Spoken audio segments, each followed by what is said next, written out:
Assalamualaikum warahmatullahi wabarakatuh. Alhamdulillahilladzi faddala bani Adam bil ilmi wal hikmah wa nawwara qulubil mu'minina bil iman wa hiya 'azamun ni'am. Asyhadu an la ilaha illallah wahdahu la syarika lah wa anna sayyidana Muhammadan abduhu wa rasuluh la nabiyya wa la rasula ba'da. Faya ayyuhal mustami'una rahimakumullah, para pemirsa dimanapun berada di seluruh Indonesia, dari Sabang hingga Merauke, dari Jawa, Bali, Sumatera, dan seluruh pulau yang ada di Indonesia, kami mengucapkan marhaban ya Ramadan, selamat menunaikan ibadah puasa. Mudah-mudahan puasa kita mendapatkan ridha dari Allah Subhanahu wa Ta'ala. Faya ayyuhal mustami'una rahimakumullah. Suatu hari baginda sallallahu alaihi wasallam menaiki mimbar. Beliau seperti biasanya ada 3 tangga di dalam mimbarnya. Tangga yang pertama dinaiki, maka Rasulullah sallallahu alaihi wasallam mengatakan amin. Di tangga yang kedua kemudian beliau mengatakan amin. Di tangga yang ketiga beliau juga mengatakan amin. Setelah melaksanakan khutbah, setelah pelaksanaan sholat Jum'ah dilakukan, Rasulullah sallallahu alaihi wasallam ditanya oleh salah satu sahabat, "Ya Rasulullah, kau tidak pernah melakukan hal yang demikian.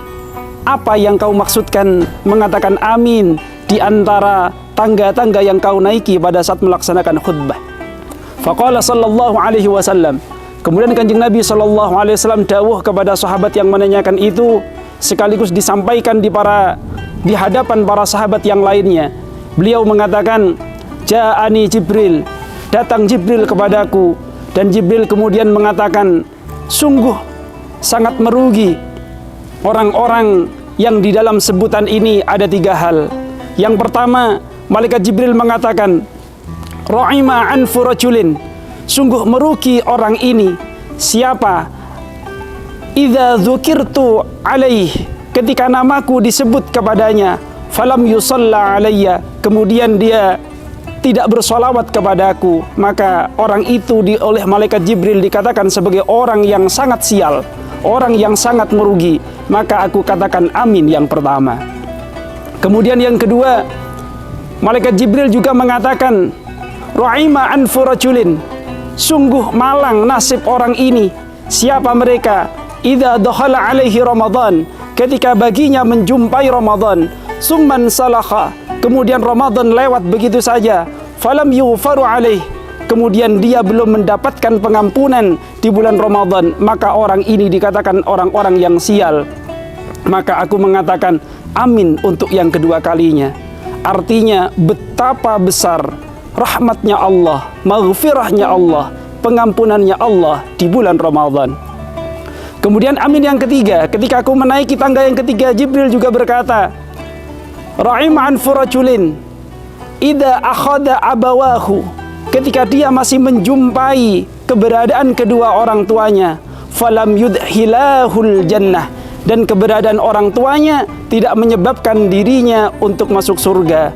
Artinya ladang ibadah terhadap kebaktian, berbakti kita kepada orang tua adalah salah satu sarana terbaik untuk melaksanakan ibadah-ibadah yang lain di samping sarana masuknya surga dan ridhonya Allah Subhanahu wa Ta'ala. Ridallah fi ridal walidain wa suhtullah fi suhtil walidain. Para pendengar, para pemirsa dimanapun berada, bahwasannya kali ini kita menjalani bulan puasa yang kesekian kalinya. Ada yang sudah menjalani puasa di tahun ke-40-nya, ada di tahun ke-30-nya, ada tahun mungkin hari ini adalah bagi para remaja yang sudah balik tahun wajib pertamanya. Maka beragam ikhtiar yang kita lakukan, jadikan setiap momentum puasa yang bisa kita lakukan adalah momentum terbaik yang bisa kita lakukan. Jangan menunda untuk melakukan yang terbaik. Faya ayyuhal hadirun, faya ayyuhal mustami'un, faya ayyuhal mustami'una rahimakumullah. Sungguh di bulan Ramadan ini adalah bulan yang bahagia. Dalam tafsir Yasin disebutkan, lasyamsu yambaghi laha an tudrikal qamara walal lailu sabiqun nahar.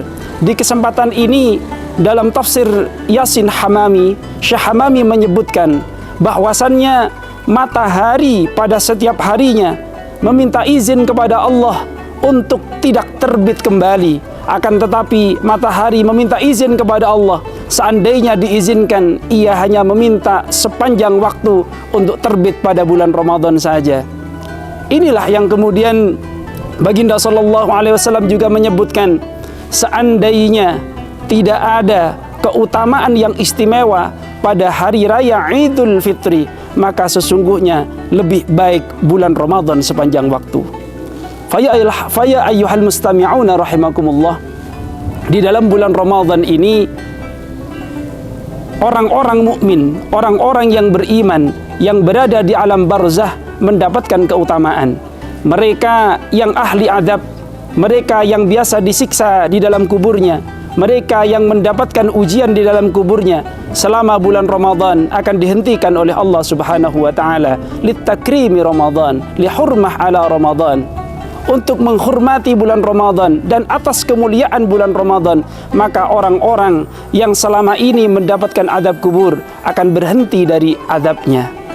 Kemudian dia akan kembali untuk mencari bekal sebanyak-banyaknya, mencari sisa-sisa dari keturunannya, sisa-sisa dari keturunannya yang memiliki predikat yang salih atau salihah, doa-doa yang dikirimkan kepadanya untuk dibawa pulang kembali setelah Ramadan, akan menjalani hari-hari seperti biasanya. Maka kalaulah yang berkaitan dengan Baginda sallallahu alaihi wasallam, segalanya adalah menjadi yang terbaik. Al-Quran diturunkan kepada Baginda sallallahu alaihi wasallam menjadi kitabullah yang terbaik. Rasul yang terbaik adalah Baginda sallallahu alaihi wasallam. Umat dari umat Nabi Muhammad sallallahu alaihi wasallam adalah umat yang terbaik. Apapun yang berkaitan dengan Baginda sallallahu alaihi wasallam adalah menjadi yang terbaik. Bahkan kalaulah ulama yang ada pada zamannya Nabi Muhammad sallallahu alaihi wasallam yang menjadi umatnya Baginda sallallahu alaihi wasallam akan menjadi pimpinan dari para ulama-ulama yang lain, dari umat-umat Nabi yang lain.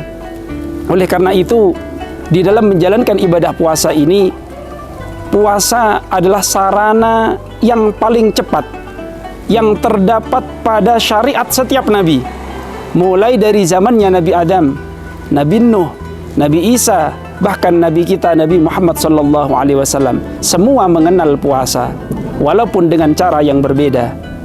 Tujuan berpuasa, ya ayyuhalladzina amanu kutiba alaikumussyiyam kama kutiba alal ladzina min qablikum la'allakum tattaqun, agar kita semua menjadi orang-orang yang bertakwa. Ma huwa taqwa? Takwa adalah menjalankan segala perintah Allah, termasuk salah satunya menjalankan wajib puasa Ramadan dan menjauhi larangan-larangannya Allah. Dan dalam instrumen ketakwaan itu harus disertai dengan ilmu yang benar, harus disertai dengan ilmu yang tepat, harus disertai dengan thamratul ilm, adanya khasyah ilallah ta'ala. Banyak orang yang menjalankan puasa, akan tetapi puasanya hanya sebatas mendapatkan haus, dahaga, dan lapar saja.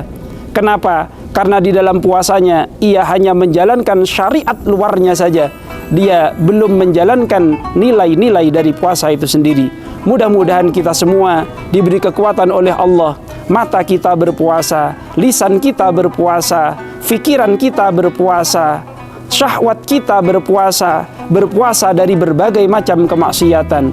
Sedangkan apa yang bisa kita lakukan dari suatu kebaikan, kita tingkatkan.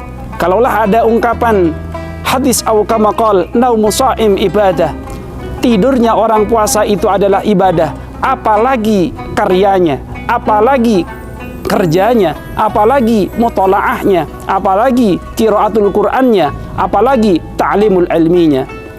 Sehingga naumu shaim ibadah adalah yang dimaksudkan. Kalaulah dia dengan puasa, kemudian dia beraktivitas bisa mengganggu puasanya, bisa merusak puasanya, maka tidur adalah pilihan terbaik bagi orang-orang yang demikian itu. Akan tetapi kalau dengan puasa dia masih bisa produktif, Dengan puasa ia masih berkarya, dengan puasa ia masih bekerja tanpa harus mengganggu puasanya, justru menambah nilai-nilai kearifan, nilai-nilai kebijakan, nilai-nilai kemaslahatan dari puasanya untuk dirinya, untuk sekitarnya, dan untuk keluarganya, serta untuk semuanya. Sehingga apa yang dilakukan dari puasa bukan sekedar menahan dari makan, minum, lapar yang kemudian ingin minta dihormati kepada orang lain. Justru dengan puasa ia bisa belajar untuk menghargai orang lain. Jangan mengatakan, "Mas, kok rokokan di situ? Mas, kok makan di situ? Saya puasa, tolong hargai dong orang puasa." Bukan itu orang puasa. Justru orang puasa itu belajar untuk menghargai orang lain, belajar untuk merasakan apa yang dirasakan orang lain.